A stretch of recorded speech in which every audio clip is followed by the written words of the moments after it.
उनके बारे में हम लोग चर्चा करेंगे। ये न्यायिक समीक्षा हो, न्यायिक सक्रियता हो या जनहित याचिका, इनके बारे में आप सभी सुने होंगे या लगातार इनसे रिलेटेड क्वेश्चन आ रहे हैं। आप लोग सीजीपीएससी मेंस हो या अदर कॉम्पिटिटिव एग्जाम हो उसमें अटेम्प्ट कर रहे हैं तो देखिए समझ ही रहा होगा आप इनकी क्या प्रावधान और किन किन तहत इनका अधिकार है।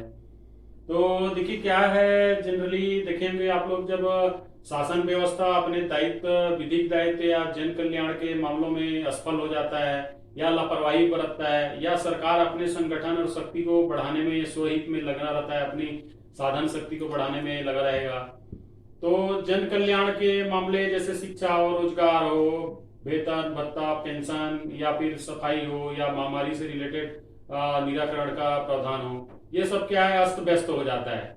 तो लोग क्या है, अब उस सरकार को तो 5 साल या जो भी सीमा अवधि के लिए चुन लिए हैं उसको तो हटा नहीं सकते, ये को विधिक प्रावधान है। मध्यावधि चुनाव कराने का ऐसा कोई प्रावधान ही नहीं है कि भाई चलो 5 साल हमको सरकार पसंद नहीं आ रहा है तो हम 1 साल में बदल दें। तो फिर हमारे पास क्या प्रावधान है, हम न्यायालय के शरण में जाते हैं जो हमको विधिक अधिकार दिया गया है। तो उसमें पीआईएल या फिर अन्य माध्यम से न्यायालय के शरण में आदमी या संगठन या समूह चला जाता है, तो फिर न्यायालय उन मामलों में फिर दखल दे के अपनी जो भी फैसले का अनुपालन है उसको बाध्य करने के लिए जारी करता है। तो वही बारी बारी हम देखेंगे। पहले है न्यायिक समीक्षा। तो न्यायविद मोहम्मद कादरी साहब ने कहा कि भाई न्यायिक समीक्षा उच्चतम न्यायालय कब करेगा, जब संविधान में ऐसा संशोधन होता है जो मूल संविधान के आर्टिकल या उपबंधों या प्रबंधों को क्या करे, अतिक्रमण कर रहा है, लोगों की जन कल्याण भावना जो विधिक अधिकार है उनको कम कर रहा है या फिर उसको क्या कर रहा है, उल्लंघन कर रहा है। और राज्य, केंद्र और राज्य के जो संसद या विधानमंडल द्वारा ऐसे विधि या नियम बनाए जिनसे लोगों को जन कल्याण के बजाय क्या उनके स्वहित में हो या संगठन और शक्ति को बढ़ाने में हो, लोगों की उससे सही उपयोग या सही सुनिश्चित।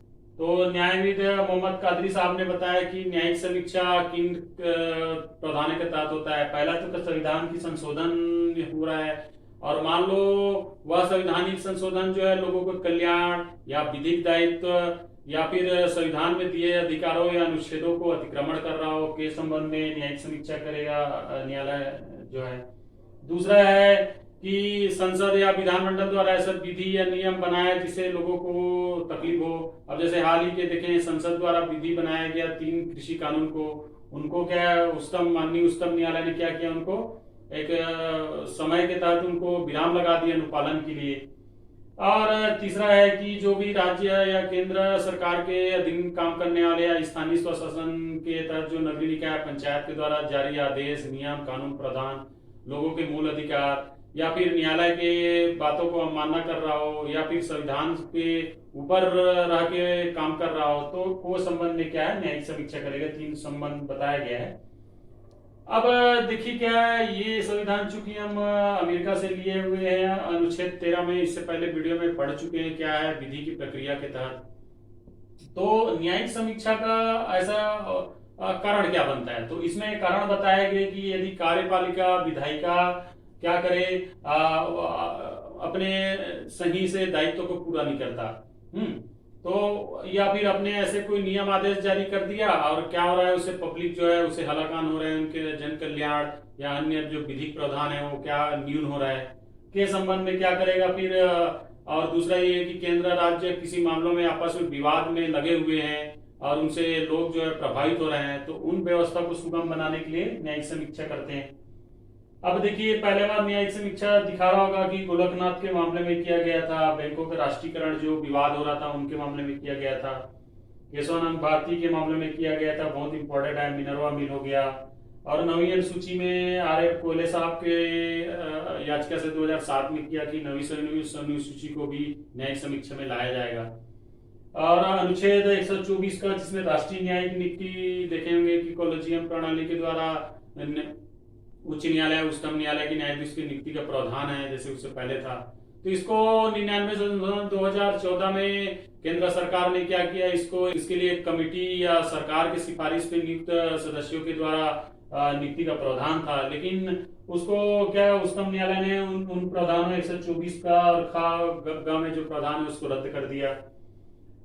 और देख रहे हैं आगे की संवैधानिक प्रावधान है वो न्यायालय को न्यायिक समीक्षा करने का। जैसे अनुच्छेद 32 में हम लोग उच्चतम न्यायालय चले जाते हैं रीट याचिका के माध्यम से, 226 में हम लोग उच्च न्यायालय में जाते हैं, और उच्चतम न्यायालय के आप जब आर्टिकल या प्रावधान में देखेंगे 131 137 तक है।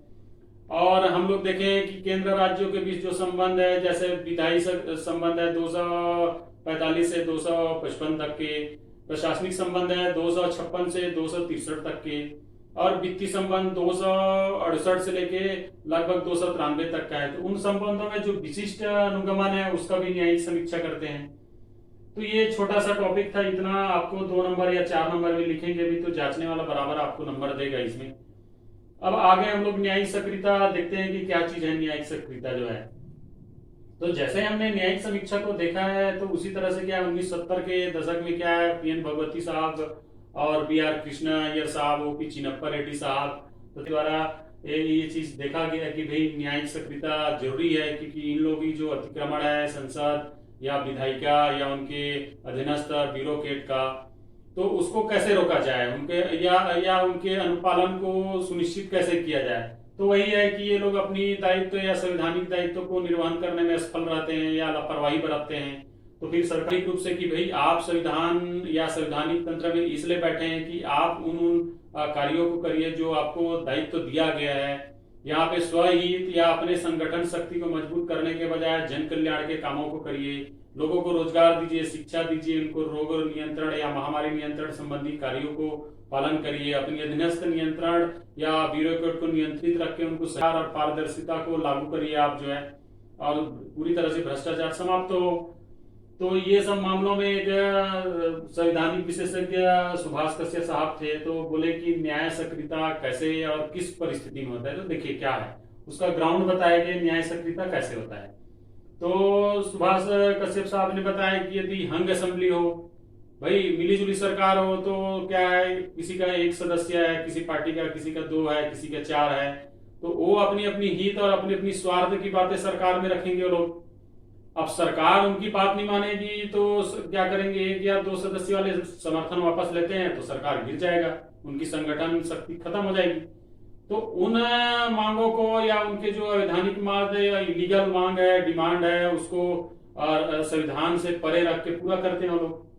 तो उसका मतलब वही है कि अपनी जनहित कल्याणकारी योजनाओं को छोड़ के स्वहित में लगे रहते हैं, अपनी अपनी लोगों को साधने में लगे रहते हैं, कैसे हमारे संगठन शक्ति या सरकार मजबूत रहे, भले किसी बेरोजगार या अशिक्षा या फिर जो जहाँ प्रदूषण है या गंदगी है उनको निर्मूलन ना हो या उनको मुक्त ना मिले या मुक्ति ना मिले। तो एक तरह से जन कल्याणकारी जो भावना जिसके उद्देश्य से सरकार का स्थापना होता है उसको ये लोग क्या करते हैं, इग्नोर कर देते हैं, उपेक्षा करते हैं और अपनी संगठन शक्ति को मजबूत करने में लगे रहते हैं। और वही है कि आगे ये बताया रहा है कि सरकार अपनी दायित्व निर्वहन को करने में लापरवाही बरत, सरकार निकल गई 5 साल पता ही नहीं चला।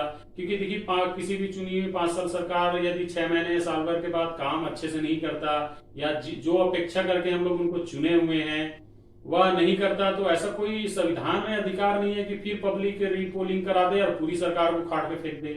तो उन सरकारों की जो उत्पीड़न या जो आपके विधिक अधिकार या मूल अधिकार को उत्पीड़न कर रहा हो तो आप न्यायालय के शरण में जाएंगे तो न्यायालय जो एक्टिव होकर फिर उनको आदेश देगा। अब देखिए इसमें क्या है, न्यायिक सक्रियता के लिए एक उत्प्रेरक समूह बताया कि इनके माध्यम से न्यायिक सक्रियता होता है। जैसे नागरिक समूह है, देखे होंगे, अधिवक्ता समूह है, मीडिया समूह है, आदिवासी समूह है और जन कल्याणकारी समूह है, मजदूर समूह है और बाल समूह है। ढेर सारा ऐसे उपभोक्ता फोरम भी देख ले, उपभोक्ता समूह रहता है कि अपने अधिकारों के लिए लड़ते हैं और न्यायालय के पास चले जाते हैं। हालांकि फोरम बने हुए हैं तो फोरम में नहीं होने पे उपभोक्ता फोरम अधिनियम 1986 के 27 का में प्रावधान ही है कि भाई आपको जिला में नहीं मिल रहा है तो उच्च राज्य स्तर में जाइए, राज्य में उपभोक्ता फोरम में नहीं मिल रहा है केंद्र में जाइए, लेकिन केंद्र में नहीं मिल रहा है तो आप उस न्यायालय में जाने का प्रावधान है उसमें। तो उसी के तहत न्यायालय भी उसको फिर एक्टिव होता है कि भाई हम ये प्रोडक्ट ऐसा हानिकारक है तो तत्काल उसके ऊपर प्रतिबंध लगाया जाता है, जो भी क्षतिपूर्ति उनको निराकरण का आदेश जारी करते हैं। तो वही है कि यदि अधीनस्थ या ट्रिब्यूनल या सरकार या फिर जो ब्यूरोक्रेट लगे हुए वो सही अनुपालन करते तो लोग न्यायालय क्यों जाते, तो वही उनको अनुपालन करने या उनके दायित्वों को निर्वहन करने के लिए बाध्य करता है न्यायालय जो है। अब देखा गया आगे आपको दिख रहा है जनहित याचिका। तो कहते हैं कि जनहित याचिका जो है न्याय सक्रियता का आधार है, इन्हीं के माध्यम से जनहित याचिका होता है। क्योंकि भाई न्याय व्यवस्था यदि सक्रिय है तभी तो हम उनके पास जाएंगे अपनी समस्याओं को निराकरण करने के लिए, या फिर वंचित, दलित, शोषित, महिला, बेरोजगार, या किसी को नौकरी नहीं मिले। जैसे हाल ही ये देखे हैं कि परीक्षा पास कर लिए, सरकार अपनी सारी क्रियाविधि अपना ली है, लेकिन बेरोजगारों को नौकरी नहीं दे रहा है ना भाई। किसी को छोटे छोटे डॉक्यूमेंट के लिए लटका दिया जा रहा है, या अवैध जैसे उनकी जो मांगे हैं उनको पूरा करने में कैंडिडेट असमर्थ रहते हैं, तो उनको फिर इधर का उधर रास्ता दिखाया जा रहा है। तो हम क्या करते हैं, अंतिम में न्यायालय व्यवस्था में जाते हैं। तो वो यदि हमारी स्वहित में जुड़ा है तो हम अपनी पिटीशन दायर करके फिर उन मामलों को निराकरण कराते हैं। लेकिन जो सार्वजनिक हो, जो लोक कल्याण से विषय हो, या जो बच्चे, महिला, अनुसूचित जाति, जनजाति, या पुलिस अभिरक्षा में रहते हैं, देखेंगे मारपीट करके मार देते हैं, बाथरूम में फांसी लटका देते हैं पुलिस में, या जेल में उत्पीड़न हो रहा है, वहां पे गैंगवार हुआ, गोली मार दी है वहां पे। तो इन मामलों में, या फिर देखेंगे गंदगी है, सड़क में सफाई व्यवस्था ठीक से नहीं हो रहा है, या फिर मच्छर है, गंदगी है, डेंगू मलेरिया फैल रहा है, और विभाग जो है नींद सोया हुआ है, तो उनको जगाने के लिए भी हम इन मामलों में जनहित याचिका कर सकते हैं। जैसा आपको दिख ही रहा होगा, इनका जनक जो है 1980 के दशक में पीएन भगवती साहब और बीआर कृष्णैया साहब इनका जनक माने जाते हैं। तो मूलतः ये प्रश्न उठता है कि भाई जनहित याचिका का उद्देश्य क्या है। तो जनहित याचिका का 3 उद्देश्य यही है कि विधि की शासन व्यवस्था सुनिश्चित रहे, जो विधि व्यवस्था है अंतिम व्यक्ति जो वंचित, शोषित, पीड़ित, उन तक न्याय व्यवस्था को सुगम बनाया जाए, और जो व्यक्ति या नागरिकों को जो विधिक अधिकार या संवैधानिक अधिकार दिया गया है वह सही से अनुपालन हो। तो प्रारंभ में हम जनहित याचिका को सामाजिक क्रिया याचिका, सामाजिक हित याचिका या वर्गीय क्रिया याचिका बोलते थे। तो वर्तमान में हम इसको पीआईएल बोलते। तो इसमें कुछ निषेध भी लगाया गया कि जनहित याचिका किन किन मामलों में नहीं हो सकता। जैसे केंद्र और राज्य के बीच कुछ वित्त, राजस्व या संविदा से संबंधित विवाद हो, या केंद्र के बीच विवाद हो, या फिर मकान मालिक या किराएदार के विवाद हो, या चिकित्सा या शिक्षा से दाखिला या पाठ्यक्रम या उनसे संबंधित विवाद हो। और उसमें और आगे बताया गया है कि जैसे कोई राजस्व या फिर बीच से देखेंगे विवाद रहता है कि भाई खनन उत्खनन से इस राज्य के क्षेत्र में है, लेकिन इस राज्य को राजस्व नहीं मिल रहा है, तो उससे संबंधित भी पीआईएल दायर नहीं कर सकते। 2003 में माननीय उच्च न्यायालय ने इस चीज को क्लियरिफाई किया कि किन मामलों में उच्च न्यायालय में आप उच्चतम न्यायालय या न्यायालय व्यवस्था में जनहित लगा सकते हैं और किन मामलों में नहीं लगा सकते। तो ये एक छोटा सा इंट्रोड्यूस था, जो तीनों सब्जेक्ट जो आप देख रहे हैं बारी बारी से बहुत इंपॉर्टेंट है, और इसको अच्छे से पढ़िएगा, स्क्रीनशॉट ले लीजिए। तो दोस्तों कैसा लगा वीडियो बताइएगा, अपनी राय कमेंट बॉक्स में जरूर लिखिएगा। तब तक के लिए थैंक यू।